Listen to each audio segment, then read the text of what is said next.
యుగయుగాలుగా కొలువైయున్న శ్రీశైల క్షేత్ర చరిత్ర మహత్యం తెలుసుకుందాం. నలమల పర్వతాలపై కృష్ణానది ఒడ్డున వెలిసిన పవిత్ర పుణ్యక్షేత్రం శ్రీశైలం. కొన్ని యుగాల చరిత్ర కలిగిన ఈ శైవ క్షేత్రం 12 జ్యోతిర్లింగాలలో ఒకటిగా చెప్పబడుతుంది. శ్రీశైల క్షేత్రం ఆంధ్రప్రదేశ్ రాష్ట్రం నందు కర్నూలు జిల్లాలోని ప్రసిద్ధ శైవ క్షేత్రం. ఈ శ్రీశైల పుణ్యక్షేత్రంలో పరమేశ్వరుడు మల్లికార్జున స్వామిగా కొలువైయున్నాడు. ఈ ప్రాంతాన్ని శ్రీశైలంతో పాటు శ్రీగిరి, సిరిగిరి, శ్రీపర్వతము, శ్రీధన్, శ్రీనగం అనే పేర్లతో కూడా పిలుస్తారు. అయితే క్రీస్తు శకం 1313కు సంబంధించిన ఒక రాతి శాసనంలో ఈ ప్రాంతాన్ని శ్రీకైలాసము అనే పేరు కూడా ఉన్నట్లు తెలుస్తుంది. కొన్ని యుగాలుగా కొలువు తీరిన ఈ ఆలయానికి నాటి రామాయణ, మహాభారత కాలం నుంచి ఇప్పటి వరకు రోజు అనేక మంది భక్తులు వచ్చి సందర్శించుకుంటున్నారంటే ఈ క్షేత్ర విశిష్టత ఏమిటో తెలుస్తుంది. మన ఇళ్లల్లో, ఆలయాల్లో శ్రీశైలస్య ప్రదేశే అని చెప్పుకునే సంకల్పం ఈ క్షేత్ర ప్రాధాన్యతను మనకు తెలియజేస్తుంది. మల్లికార్జున స్వామి వారి ఆలయం 12 జ్యోతిర్లింగాలలో రెండవదిగా, ఇదే క్షేత్రంలో కొలువైయున్న భ్రమరాంబికాదేవి అష్టాదశ శక్తిపీఠాలలో 6వదిగా పేర్కొనబడింది. అయితే జ్యోతిర్లింగం, శక్తిపీఠం ఒకే చోట ఉండడం ఈ క్షేత్ర ప్రత్యేకత అని చెప్పుకోవాలి. ఈ ఆలయంలో భక్తులు నేరుగా మల్లికార్జున స్వామి లింగాన్ని స్పృశించే అవకాశం ఉంది. ఈ ఆలయానికి సీతారాములు, పాండవులు వచ్చి దర్శనం చేసుకున్నట్లు మన పురాణాలు చెబుతున్నాయి. పూర్వం అరుణాసురుడు అనే రాక్షసుడు ఈ ప్రపంచాన్ని పాలించేవాడు.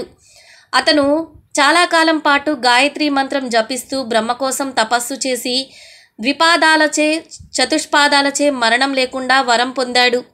వరం ప్రభావంతో భయపడిన దేవతలు ఆదిశక్తిని ప్రార్థించారు.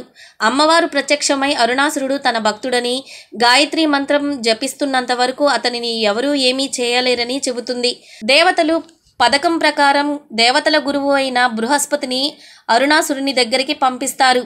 అరుణాసురుడు దేవగురువు బృహస్పతి రాక గురించి ఆశ్చర్యం వ్యక్తపరుస్తూ, బృహస్పతి అందుకు సమాధానంగా ఇద్దరు ఒకే అమ్మవారిని గాయత్రి మంత్రంతో పూజ చేస్తున్నామని, కాబట్టి ఈ రాకలో వింత ఏమీ లేదని చెబుతాడు. అందుకు అరుణాసురుడు దేవతలు పూజించే అమ్మవారిని నేను ఎందుకు పూజ చేయాలి అని అహంకరించి గాయత్రి మంత్రం జపాన్ని మానేస్తాడు. దానికి కోపించిన ఆదిశక్తి భ్రమర రూపం ధరించి అసంఖ్యాకంగా భ్రమరాలను సృష్టించింది. ఆ భ్రమరాలు అరుణాసురుడిని, అతని సైన్యాన్ని సంహరించాయి. భ్రమరం అంటే తుమ్మెద అని అర్థం. శ్రీ మల్లికార్జున స్వామి దేవాలయము అభేద్యమైన ప్రాకారము లోపల 4 మండపములతో, అపురూపమైన శిల్ప సంపదతో అలరారే అద్భుతమైన దేవాలయము. ప్రధాన గర్భాలయము మాత్రము ఎటువంటి శిల్పాలు లేకుండా సాధారణ నిర్మాణంగా ముష్కరుల నుండి రక్షణగా కట్టినట్లు ఉంటుంది. దీనిలో శివపార్వతుల విగ్రహాలు ఉంటాయి. ఇక్కడ మల్లికార్జున స్వామిని శివుడుగా, మాత పార్వతీదేవిని భ్రమరాంబికగా కొలుస్తారు. శివ భగవానుడికి గల 12 జ్యోతిర్లింగాలలో శ్రీశైలం ఒకటి కావున హిందువులు ఈ దేవాలయానికి చాలా ప్రాముఖ్యతనిచ్చి దర్శనం చేసుకుంటారు. ఇక్కడ గల మల్లెల తీర్థం అనే జలపాతంలో స్నానాలు ఆచరిస్తారు. ఈ నీటిలో స్నానాలు ఆచరిస్తే పాపాలు పోతాయని, మోక్షం వస్తుందని భావిస్తారు. భ్రమరాంబిక అమ్మవారి దేవాలయము అద్భుతమైన శిల్పకళతో, అందమైన శిల్ప తోరణాలతో కూడిన స్తంభాలతోనూ అత్యద్భుతంగా ఉంటుంది. ఈ ఆలయము భారతదేశంలో ఆంధ్రప్రదేశ్లోనే అత్యంత విశిష్టమైన శిల్పకళ కలిగిన దేవాలయముగా వినతికెక్కింది. ఈ దేవాలయంలో గర్భాలయము వెనుక భాగమున గోడకు చెవి ఆంచి వింటే జుమ్ అనే భ్రమరనాదం వినిపిస్తుంది. మనోహర గుండము శ్రీశైలంలో తప్పకుండా చూడవలసిన వాటిలో ఇది ఒకటి. దీనిలో గొప్పతనము ఏమిటంటే చాలా స్వచ్ఛమైన నీరు ఈ గుండములో నుండి బయటకు వస్తుంది. శ్రీశైలము చాలా ఎత్తైన ప్రదేశంలో ఉంది. అంత ఎత్తులో కూడా ఆ రాళ్లల్లో అంత చక్కని నీరు ఉండడం నిజంగా చూడవలసిందే. ఈ నీరు చాలా స్వచ్ఛంగా ఉంటుంది. మహానంది కోనేటి నీటిలో కింది రూపాయి నాణం వేస్తే పైకి స్పష్టంగా కనిపిస్తుంది. అలాగే ఈ చిన్న గుండంలో కూడా కనిపిస్తుందట. శ్రీశైలం పక్కనే కృష్ణానది ప్రవహిస్తుంది. కాకపోతే శ్రీశైలము చాలా ఎత్తులో ఉంది. నది మాత్రము కింద లోయలో ప్రవహిస్తూ ఉంటుంది. అందుకే శ్రీశైలం నుండి చాలా మెట్లు దిగి కృష్ణానదిలో స్నానం చేయాలి. ఈ కృష్ణానదినే ఇక్కడ పాతాళ గంగ అనే స్థారక నామధేయంతో వ్యవహరిస్తారు. ఆ మెట్లు అన్నీ దిగి కృష్ణలో మునిగి తిరిగి ఎక్కేటప్పుడు పాతాళగంగ అనునది ఎంత సార్థక నామధేయమో తెలుస్తుంది. పాతాళగంగ వద్ద నీరు నీలంగా కాక పచ్చగా ఉంటుంది. నీటి కింద బండలపై నాచు నిలిచి సూర్యకిరణాలు వెలుగు వలన పచ్చగా కానొస్తుంది. అయితే అందరూ నీటి కింద గల దీనిని పచ్చల బండ అని వ్యవహరిస్తారు. సాక్షి గణపతి ఆలయం ఇది ముఖ్య ఆలయానికి కొద్ది దూరంలో ఉంటుంది. ఈ గణపతి ఆలయము ప్రత్యేకత ఏమిటంటే, మనము శ్రీశైలంలో శివుడిని దర్శించినంత మాత్రమునే కైలాస ప్రవేశానికి అనుమతి లభిస్తుంది. అప్పుడు మనకు ఈ సాక్షి గణపతే సాక్ష్యము చెబుతాడు, మనము శ్రీశైలము వచ్చినాము అని. ఇతనిని సాక్షి గణపతి అంటారు. శ్రీశైలం మొత్తంలో ప్రత్యేకమైనది ఈ శ్రీశైల శిఖరం. శ్రీశైలంలో శిఖర దర్శనము చేసుకుంటే పునర్జన్మ ఉండదు అని శాస్త్రాలు ఘోషిస్తున్నాయి. శిఖర దర్శనము అంటే పక్కనే నిలబడి శిఖరాన్ని చూడడం కాదు. దూరంగా ఉన్న ఈ ఎత్తైన కొండ శిఖరేశ్వరం పై నుండి దూరంగా ఉన్న ఆలయాన్ని శిఖరాన్ని చూడాలి.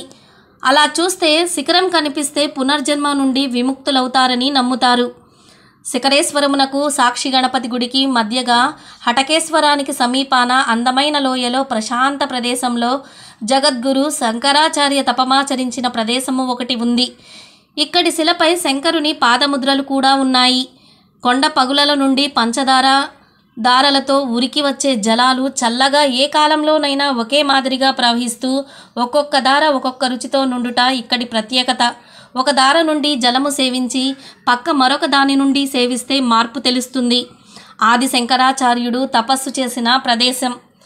దేశం రాజకీయంగా అల్లకల్లోల పరిస్థితుల్లో ఉన్నప్పుడు వివిధ దార్శనికులు మత ప్రచారకులు అశాంతికి దోహదం చేస్తున్న సమయంలో భారతీయ సాంప్రదాయానికి ఆధారమైన వైదిక వాజ్మయాన్ని సరిగా అధ్యయనం చేసేవారు కానీ వ్యాఖ్యానించగలిగేవారు కానీ చాలా అరుదుగా ఉన్న సమయంలో జన్మించిన శ్రీ శంకరులు పరిస్థితులను చక్కదిద్ది ప్రజలలో వైదిక ధర్మసూర్తిని వ్యాప్తి చేస్తూ దేశం నలుమూలల 4 ప్రపంచ పీఠాలుగా స్థాపించి విస్తృతంగా పర్యటిస్తూ ఉండేవారు. అలా పర్యటించే సమయంలో చాలా కాలం శ్రీశైల పరిసరముల నందు తపమాచరించారు. ఈయన తపమాచరించిన ఈ ప్రదేశానికి ఒక్క మంచి కథనం కూడా ఉంది. శంకరులు ఇక్కడ తపస్సు చేసుకుంటూ పరిసరాలలో అద్వైత మత వ్యాప్తి చేయుచున్న కాలమందు శంకరులు చేయు కార్యములు నచ్చని మరికొందరు ఆయనను అంతమొందించు ప్రయత్నంలో ఆ పరిసరాల యందు బీభత్సము సృష్టించుచున్న ఒక పెద్ద దొంగల ముఠా నాయకునిని రెచ్చగొట్టి కొంత సొమ్మిచ్చి పంపించారు. అతడు ఇదే ప్రదేశమున పెద్ద కత్తితో మాటువేసి తపమాచరించుకొనుచున్న శంకరుని వెనుకగా ఒకే వేటున తల ఎగరగొట్టు ప్రయత్నమును చేశాడు.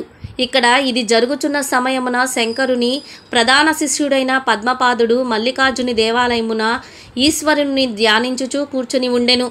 ఈశ్వరునే మనసున ఉంచి ధ్యానిస్తున్న అతనికి హఠాత్తుగా ఈ దృశ్యము కనిపించింది. వెంటనే అతడు మహోగ్రుడైన శ్రీ లక్ష్మీ నరసింహుని వేడనారంభించెను.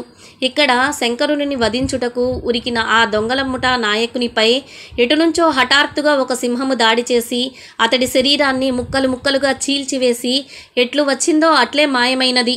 ఈ విషయము శంకరులకు ధ్యానం నుండి బయటకు వచ్చిన తరువాత తెలియజేశారు. అంతవరకు ఆయనను జరిగినది ఏమీ తెలియదు. అధిక కాలము ఈ ప్రాంతమందు తపమాచరించిన గుర్తుగా ఇక్కడ ఉన్న పెద్ద బండపై శంకరుని యొక్క పాదముద్రలు ఉన్నాయి. పరమశివుడు అటకలో వెలేయడంతో ఆ ఆలయంలో ఈశ్వరుని అటకేశ్వరుడు అనేవారు. రాను రాను అదే మెల్లగా హటకేశ్వరునిగా మారిపోయింది.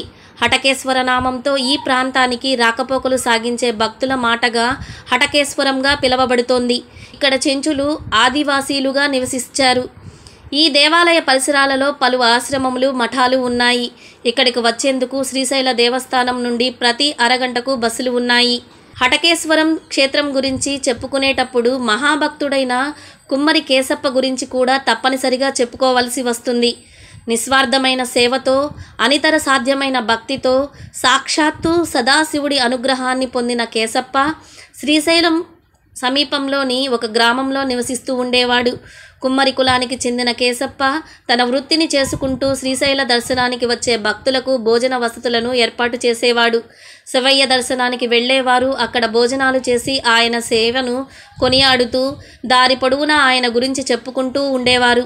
దాంతో కుమ్మరి కేశప్ప పేరు అందరికీ సుపరిచితమైపోయింది. ఇది సహించలేకపోయిన ఇరుగు పొరుగు వారు ఒక రాత్రి వేళ అతని కుండలను పగలగొట్టడమే కాకుండా కుండలను తయారు చేసే అటికెను కూడా పాడు చేశారు. తెల్లవారగానే జరిగింది చూసిన కేశప్ప లబోదిబోమన్నాడు. శివరాత్రి పర్వదినం రావడంతో యాత్రికుల సంఖ్య మరీ పెరిగిపోయింది.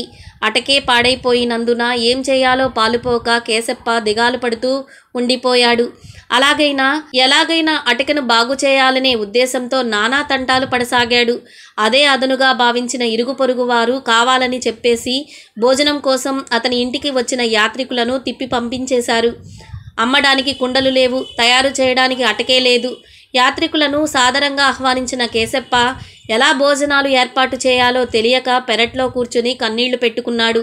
అప్పుడు అటకపై శివుడు ప్రత్యక్షమై లోపల వెళ్ళి యాత్రికులకు భోజనాలు వడ్డించమని చెప్పాడు. శివుడికి నమస్కరించి లోపలికి వెళ్ళిన కేశప్పకి అక్కడ కుండలతో వివిధ రకాల పదార్థాలతో కూడిన భోజనం కనిపించింది. దానిని యాత్రికులకు కడుపు నిండగా సంతృప్తిగా వడ్డించాడు. శివుడు అటకలో ప్రత్యక్షమై ఈ ప్రదేశమే అటకేశ్వరంగా పిలువబడి కాలక్రమంలో హటకేశ్వరంగా ప్రసిద్ధి చెందింది. సాక్షాత్తు సదాశివుడే ఆవిర్భించేలా చేయగలిగిన మహాభక్తుడిగా కేశప్ప చరిత్రలో నిలిచిపోయాడు. శ్రీ దత్తాత్రేయ స్వామి అవతార పరంపరలో 3వ అవతార పురుషుడైన శ్రీ నృసింహ సరస్వతి స్వామి మహారాష్ట్రలోని కరంజా నగరంలో జన్మించి నర్సోబవాడలోను కర్ణాటకలోని గణాంకాపురంలోనూ తపమాచరించి చివరకు కదళీవనంలో అంతర్ధానమయ్యారు. వీరశైవ సంప్రదాయానికి చెందిన అక్క మహాదేవి కూడా ఇక్కడే అవతార సమాప్తి గావించిందని ప్రతీతి. భీముని కొలను. శ్రీశైలంలోని సాక్షి గణపతి గుడి దాటాక కుడివైపు పాప వినాశనం తీర్థం ఉంటుంది. దీనికి ఎదురుగా ఉన్న కాలిబాట భీముని కొలనుకు దారి చూపిస్తుంది. ఈ మార్గంలో శతాబ్దాల కిందట రెడ్డిరాజులు మెట్లు కట్టించడం విశేషం. మెట్ల దారిలో 1 కిలోమీటర్ వెళ్ళాక దట్టమైన అడవిలో విశాలమైన లోయ కనిపిస్తుంది. ఇక్కడున్న మహాద్వారం అందమైన లోకానికి స్వాగతం పలుకుతుంది. పెద్ద పెద్ద మెట్లు, ఇరువైపులా చెట్లు, వాటికి అల్లుకున్న లతలు, మనిషంత ఎత్తుండే పుట్టలు, దారి పొడుగునా కనిపించే దృశ్యాలివి. ఈ దారిలో 2 కిలోమీటర్లు నడక సాగిస్తే త్రివేణి త్రిపర్వత సంగమానికి చేరుకుంటారు. 100 అడుగుల లోతున్న ఈ లోయలో మధ్య తూర్పు నుంచి ఒక సెలయేరు, దక్షిణం నుంచి మరో సెలయేరు వచ్చి చిన్న చిన్న జలపాతాలుగా దూకుతూ ఉంటాయి. జలపాతాలు ఏర్పరిచే కొలను మనోహరంగా ఉంటుంది. అదే భీముని కొలను అంటే పెద్ద కొలనని అర్థం. అయితే ఇది మరీ అంత పెద్దదిగా ఏమీ ఉండదు, కానీ చాలా ప్రత్యేకమైనది. తూర్పు సెలయేరు దక్షిణ సెలయేరు సంగమించి జలపాతంగా మారి ఒకే గుండంలో దూకుతాయి. అక్కడ దూకిన జలాలు అనూహ్యంగా మాయమవుతాయి. ఒక పరుపు బండ కింద నుంచి 200 అడుగులు ప్రయాణించి మళ్ళీ బయటకు వస్తాయి. భారీ పరుపు బండ మీద నిలబడితే దాని కింద నుంచి నీళ్లు పారుతున్న శబ్దం స్పష్టంగా వినిపిస్తుంది. పరుపు బండ కింద నుంచి వెలుపలకు వచ్చిన నీళ్లు కొలనులోకి చేరడంతో నిరంతరం అలలు పుడుతుంటాయి. వేసవిలోనూ ఇక్కడ నీటి జాడ కనిపించడం విశేషం. అహోబిలం నరసింహస్వామి చెంచులక్ష్మిని వరించి భీముని కొలంలో సయ్యాటలాడాడని స్థానిక కథనం. కొలను ఒడ్డున భీమాంజనేయుల విగ్రహాలు కనిపిస్తాయి. ఇక్కడికి సమీపంలో పురాతన శివాలయం ఉంది. దీనిని దర్శించి మరోసారి లోయల అందాలను చూస్తూ పొద్దుగూకేలోగా శ్రీశైల క్షేత్రానికి చేరుకోవచ్చు. ఈ వీడియో గనుక మీకు నచ్చినట్లయితే లైక్ చేయండి, షేర్ చేయండి.